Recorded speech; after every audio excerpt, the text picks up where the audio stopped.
Asas repedimu. It's your GAPS coach Emma here. Hello, darling hearts. I better just throw in that little, what do you call it, a tagline or something.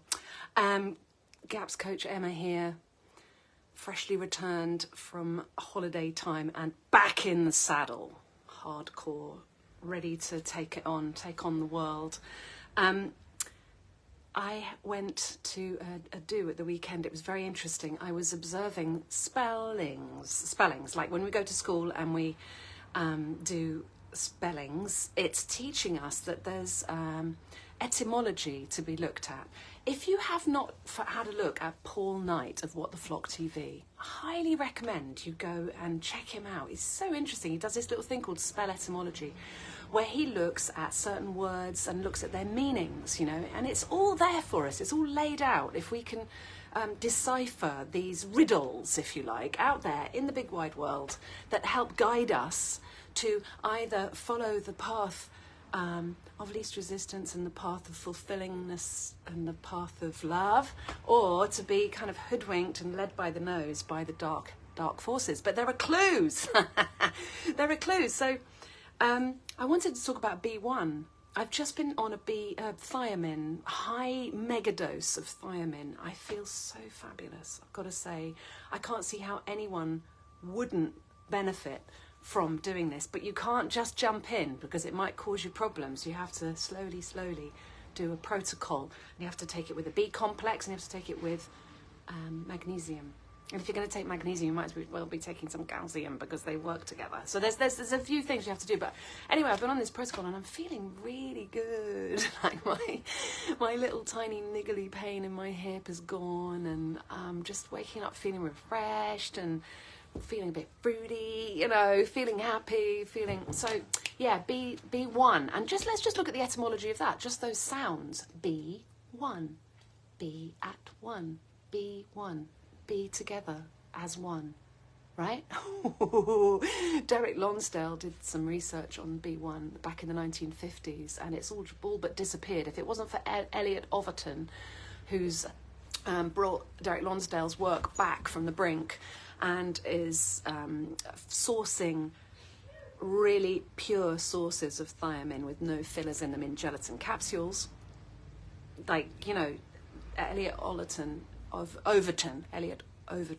is well worth looking up. Have a look at him. He's on a mission, man, because he's like, it's not easy to find these things, and so he's started his own company, and then he couldn't really distribute to Europe if he was in England because of the crap bloody, you know, laws about importing and exporting.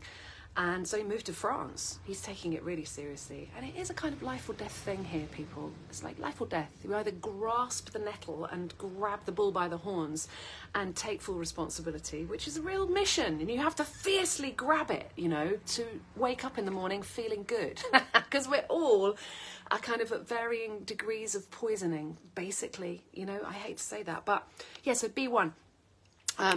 Yeah, you want to look at Paul Knight of What the Flock TV. What the flock? What the flock? He's really entertaining. He's got this little thing called spell etymology, and he goes through a few words. And basically, having watched his stuff, it's trained my mind to be fully observant and expecting to find clues and riddles about the place. Like whenever I see global on any kind of literature for any kind of company, I kind of read on a little bit and try and decipher a bit more, but mostly I just write them off. Because anybody who's using that term global is part of a kind of gang who are all in the same mould, if you like. It's a bit like, have you seen that film, They Live, where this guy gets these glasses, and so he's got a new set of lenses to look at the world. When he looks at the billboards up on the advertisements, he looks at the billboards and it basically says obey or buy, or I can't remember, you know, but he sees one thing with the glasses on and he sees another thing with the glasses off. So studying etymology has helped me to kind of get that lens where I'm looking at things and going, I'm sorry to say that it is a two-sided thing. It's like yin and yang, and dark and light, and good and evil, or whatever. Evil being just the reverse of live. If you look at the word live, L-I-V-E, it's just evil written the other way around. You know, so Do we want to really live, or do we want to have our energy sucked out of us, like the batteries in the Matrix? So there's this other thing out there at the moment, B Corps. So B1, I was thinking, and then I was thinking B Corps. Do we want to be a corpse, like a zombie? B Corps is an umbrella term, kind of an organisation that's giving a stamp of approval to certain corporations or small businesses even, who are towing the line and all being in the same gang as the people who use the word global all the time.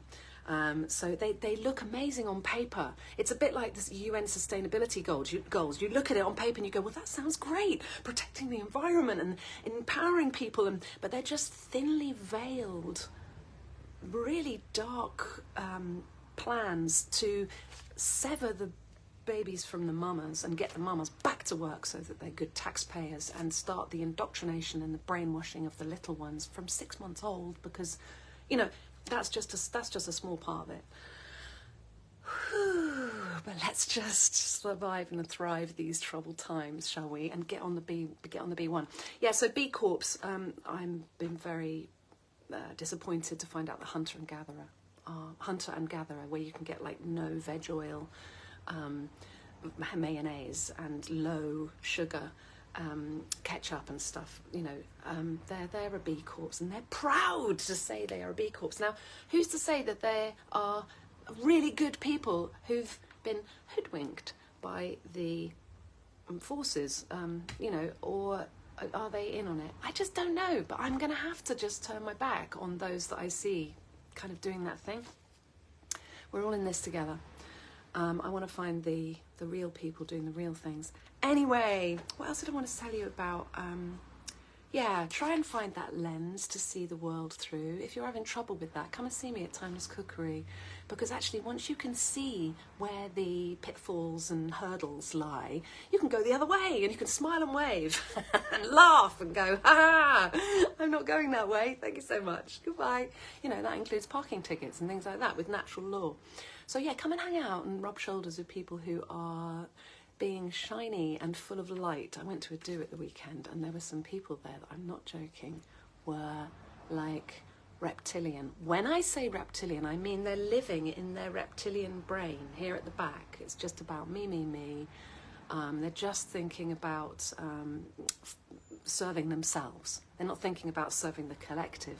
And they were literally like dead entities, like corpses, like zombies almost. They had no light coming out of them. They were dark, you know. But it's really remarkable.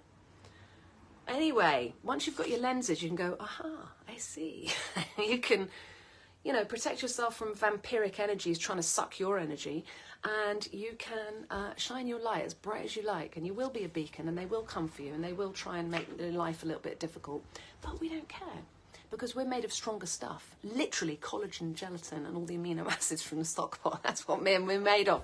That makes us really strong 3D entities, earthlings who live on the earth. You know, we're supposed to fully embody and fully incarnate into this body, this vessel, you know, that carries our soul, that gives us this spiritual possibility of being in this realm and interacting with each other with our hearts, you know, vortexing and spinning and getting that lovely charge on your blood, which, because we're electrical beings, it's also fascinating.